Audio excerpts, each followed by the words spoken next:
লাঠি নিয়ে আসছে ওরা। মামাজি বড় বড় চাপাটি নিয়ে গিয়ে ভাঙতেছে, আমার পুরো বাসা ভেঙে দিচ্ছে। আজকে বলেন আমরা বাড়িতে থাকবো, আমরা বাইরে ফেলবে। ট্রিপল লাইনে বলবেন না যে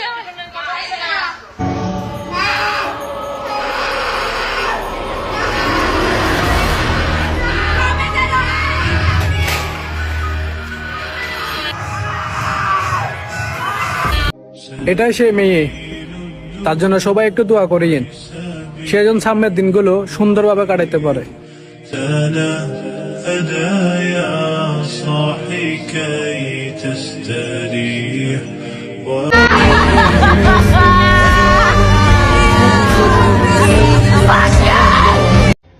হ্যালো জনগণ, আমি আজকে আপনাদের সাথে একটা দুঃখজনক কাহিনী শেয়ার করতে আসছি।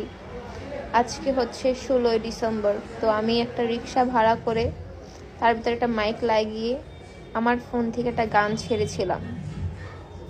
আমি জানি না গানটা ছাড়ার কারণে আমাকে উপর মানুষ এতটা ক্ষিপ্ত কেন হয়ে গেল। আমি আমার নেত্রী আর নেতার জন্য এই গানটা ছেড়েছিলাম, যদি রাত পোহালে শোনা যেত বঙ্গবন্ধু মরে নাই, এটা লাগিয়েছিলাম।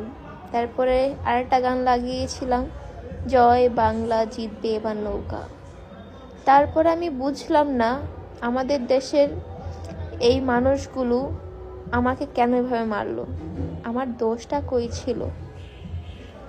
আমার কি আমার নেত্রীর প্রতি সম্মান দেখিয়ে এতটুকু গান ছাড়ার অধিকার নাই?